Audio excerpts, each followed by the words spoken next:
30 अप्रैल 2026 की वह शाम जबलपुर के बरगी डैम पर बिल्कुल सामान्य और खूबसूरत तरीके से शुरू हुई थी, जैसे हर दिन वहां होती है। सूरज धीरे धीरे ढल रहा था। नर्मदा नदी का पानी सुनहरी रोशनी में चमक रहा था।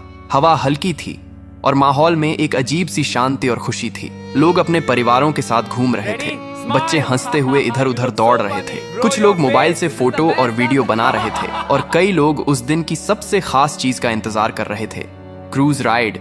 वह बड़ी मोटर बोट जो लोगों को नदी के बीच लेकर जाती है ताकि वे प्रकृति के बीच कुछ पल शांति से बिता सकें। लगभग शाम के 5 बजे के आसपास लोग धीरे धीरे उस नाव में चढ़ने लगे। कोई अपने दोस्तों के साथ था, कोई परिवार के साथ, कोई अपने छोटे बच्चों को गोद में लेकर चढ़ रहा था। एक माँ अपने लगभग 3 साल के बच्चे को सीने से लगाए हुए थी। बच्चा खुश था और पानी की तरफ देखकर ताली बजा रहा था। कुछ कॉलेज के लड़के मजाक कर रहे थे। एक नवविवाहित जोड़ा हाथ पकड़े बैठा था। Every moment with you is I love you. कुछ बुजुर्ग शांत बैठे थे। Yes, much better. Thank you. कुल मिलाकर करीब 30 से 31 लोग उस नाव में सवार हुए। नाव के कर्मचारियों ने जल्दी जल्दी लोगों को बैठाया। कुछ लोगों ने सुरक्षा को लेकर सवाल किया कि लाइफ जैकेट कहाँ है। कुछ को जैकेट दी गई, लेकिन कई लोगों को नहीं मिली और कर्मचारियों ने यह कहकर बात को टाल दिया और रोज की तरह ही यह यात्रा भी सामान्य होगी।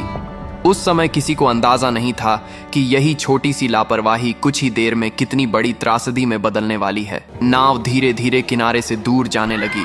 इंजन की आवाज हल्की थी। पानी पर हल्की लहरें बन रही थीं। लोग खुश थे। कोई सेल्फी ले रहा था, कोई वीडियो बना रहा था। बच्चे पानी को देखकर खुश हो रहे थे। कुछ लोग गाने गा रहे थे। माहौल बिल्कुल एक पिकनिक जैसा था। लेकिन जैसे जैसे नाव आगे बढ़ी, आसमान का रंग धीरे धीरे बदलने लगा। दूर कहीं काले बादल दिखाई देने लगे। हवा थोड़ी तेज हो गई। शुरू में किसी ने ज्यादा ध्यान नहीं दिया, क्योंकि अक्सर ऐसा मौसम आता है और चला जाता है। लेकिन कुछ ही मिनटों में हवा की रफ्तार बढ़ने लगी। पानी में हलचल तेज हो गई। नाव हल्की हल्की डोलने लगी। कुछ लोगों ने चिंता जताई और कर्मचारियों से कहा कि शायद वापस लौटना चाहिए, लेकिन जवाब मिला कि यह सामान्य है और डरने की कोई बात नहीं है।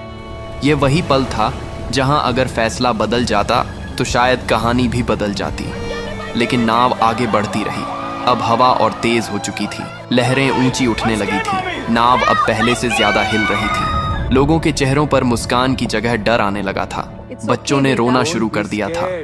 महिलाएं भगवान का नाम लेने लगी थीं। कुछ लोग खड़े होकर संतुलन बनाने की कोशिश कर रहे थे। तभी अचानक एक तेज झोंका आया और नाव एक तरफ जोर से झुकी। लोग चीख उठे। कुछ लोग गिर पड़े। पानी नाव के अंदर आने लगा। माहौल अब पूरी तरह डर में बदल चुका था। लोग चिल्ला रहे थे, लेकिन अब बहुत देर हो चुकी थी।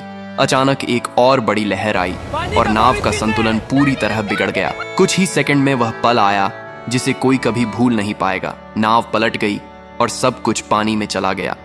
एक पल पहले जो लोग हंस रहे थे, अगले ही पल वे खुद को गहरे पानी में पाते हैं। चारों तरफ चीखें, पानी और अफरा तफरी थी। कोई किसी को पकड़ने की कोशिश कर रहा था, कोई तैरने की कोशिश कर रहा था। कई लोगों को तैरना नहीं आता था। कुछ लोग लाइफ जैकेट के सहारे ऊपर रहने की कोशिश कर रहे थे। वह माँ जिसने अपने बच्चे को सीने से लगाया हुआ था, पानी में गिरते ही उसने अपने बच्चे को और कसकर पकड़ लिया। वह खुद तैर नहीं पा रही थी, लेकिन उसने अपने बच्चे को छोड़ा नहीं। कुछ लोग एक दूसरे को पकड़कर बचने की कोशिश कर रहे थे, लेकिन डर और घबराहट इतनी थी कि कोई सही दिशा में सोच नहीं पा रहा था। इस बीच किनारे पर मौजूद कुछ लोगों ने शोर सुना और तुरंत मदद के लिए दौड़े। पुलिस और रेस्क्यू टीम को सूचना दी गई। कुछ ही देर में बचाव कार्य शुरू हुआ। नावें भेजी गईं। लोगों को पानी से निकालने की कोशिश की गई।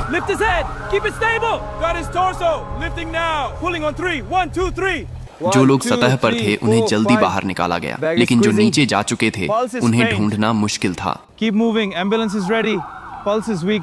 कई लोगों को बेहोशी की हालत में निकाला गया।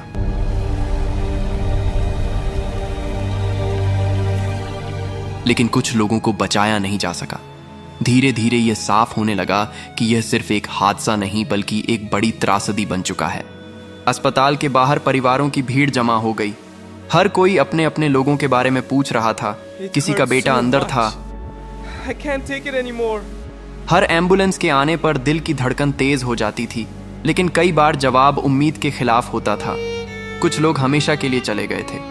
कई परिवार टूट चुके थे। बाद में जांच में सामने आया कि मौसम की चेतावनी को गंभीरता से नहीं लिया गया, नाव को समय पर वापस नहीं मोड़ा गया और सबसे बड़ी बात, सभी यात्रियों को लाइफ जैकेट नहीं दी गई। यह एक ऐसी गलती थी जिसकी कीमत कई जिंदगियों ने अपनी जान देकर चुकाई।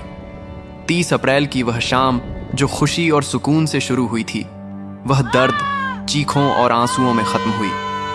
और आज भी जब उस घटना को याद किया जाता है तो एक ही सवाल मन में आता है, अगर थोड़ी सी सावधानी बरती जाती, अगर सही समय पर सही फैसला लिया जाता, तो क्या ये लोग आज जिंदा होते?